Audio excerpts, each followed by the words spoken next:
Ito sa huli, pinakahuli siya. Special eh. Ayan, oh. Herminio Harry L. Roque Jr. are charged with violation of Section 4I in relation to Section 6C of Republic Act number 9208. Formal na kayong kinakasuhan. Therefore, ay, ang laki oh, let warrants of arrest. Ay, ang sarap! Ang sarap naman basahin nito, guys. Mga kababayan, malapit na siyang umuwi. Dahil nga malayo sa bansa si Harry Roque, no? Malayo ho siya sa Pilipinas at wala ho siya sa territorial jurisdiction ng Pilipinas, eh parang ang lakas ng kanyang loob. Ang lakas ng loob niyang mang Alaska. At patuloy na slander ang ating gobyerno. Malayo eh. At lalo ngayon, mga kababayan, lalo siyang tumapang nung siya ay nakapag-file ng asylum sa Netherlands. Oh, parang feeling niya untouchable na siya. Until may pasabog. Pero bago natin puntahan yung pasabog na yan, gusto ko munang iparamdam sa inyo yung gigil na meron tayo kay Harry Roque. Damahin mo muna natin, mga kababayan. Kasi para mas may impact. Para mas may dating, guys. Pakinggan muna natin itong isang video niya. Celebration din. Yep. Dahil anong nangyari sa mga kaalyado ni Marcos? Nasaan sila ngayon? Nasa Kangkungan! Mantakin ninyo, matapos ng bilyon-bilyones, baka nga trilyones na ayuda para sila'y manalo, ang alyansa, lima po ang nahalal sa Senado. Now, ilan po ang nanggaling sa hanay natin? Well, 5 rin po, pero meron 2 dilawan. Pero ang ibig sabihin nito, bagamat bilyon-bilyon ang ginamit nila pambili ng boto, hindi po sapat yan. Matalino ng Pilipino, kangkungan ka na, Bongbong Marcos. Banga! Diba?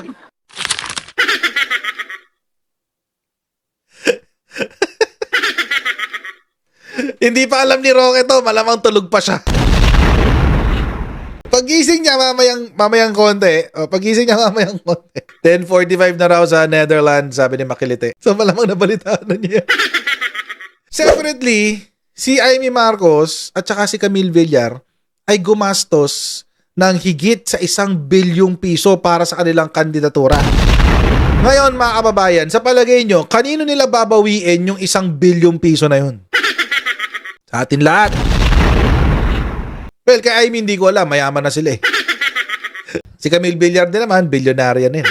Bilyonarya na rin. Pero, di ba? Kailangan ibalik 1 bilyon, 1 bilyon pa rin yan. So, ito na nangyari, mga kababayan, no? So, dahil na-insight ko na ang inyong gigil at galit, na-inciting to rage ko na kayong lahat. Oo. Ngayon, ano na nangyari? Ang nangyari, mga kababayan, ito na.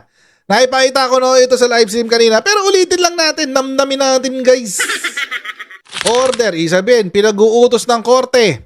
Raffled before this court on April 29, 2025 are 11 separate informations for violation of RA 9208 as amended, otherwise known as the Expanded Anti-Trafficking in Persons Act. In criminal case number, ito yung docket number, hanapin natin pangalan ni Ito sa huli, pinakahuli siya. Special eh. Ayan, oh. Herminio Harry L. Roque Jr. are charged with violation of Section 4I in relation to Section 6C of Republic Act number 9208. Formal na kayong kinakasuhan. After careful evaluation of the 11 separate informations, the resolution dated April 7, 2025, and the supporting documents attached to each and every case record, this court finds probable cause to hold all the aforenamed accused for trial for the offenses for which they are respectively charged pursuant to the provisions of Section 5A of Rule 112, the revised Rules on Criminal Procedure. Wherefore, ay, ang laki oh, let warrants of arrest. Ay, ang sarap! Ang sarap naman basahin nito, guys. Mga kababayan, malapit na siyang umuwi. Let warrants of arrest be issued against accused Herminio Harry L. Roque Jr. Ay, patay tayo dyan. Ayan na, ang warrant of arrest. Legit! Totoo ho ang balita na si Harry Roque ay na-issuehan na ng warrant of arrest. Galing po ito sa RTC ng Pampanga Branch 118. Oh, ano ho ba kasi yung nangyayari? This is a very long story. Buti na lang mga kababayan, yung dating kaalyado ni Harry Roque na si Attorney Melvin Matibag ay nagsulat po ng isang article kung saan idinetalye niya kung anong nangyari, bakit hinabla si Harry Roque in the first place. Sabi ko kasi ni Attorney Melvin Matibag, I've been following both the Senate and House of Representatives hearings, okay, doon sa Pogo. Based on testimonies and documentary evidence that have been presented, it is becoming very clear that the separate and distinct personalities of the two corporations were set up precisely to perpetrate a deception and hide criminal activities. So ano ho ba tong dalawang korporasyon na to?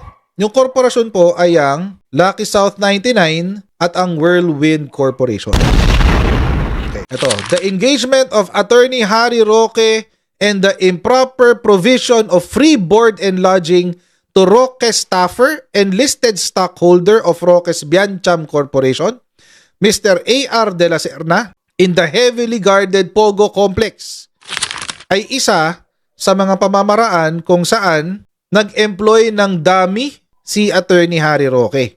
So, complicit siya ngayon doon sa criminal act na human trafficking. Dahil dyan. So, ang sinasabi ngayon dito ni Attorney Melvin Matibag is may responsibilidad si Harry Roque.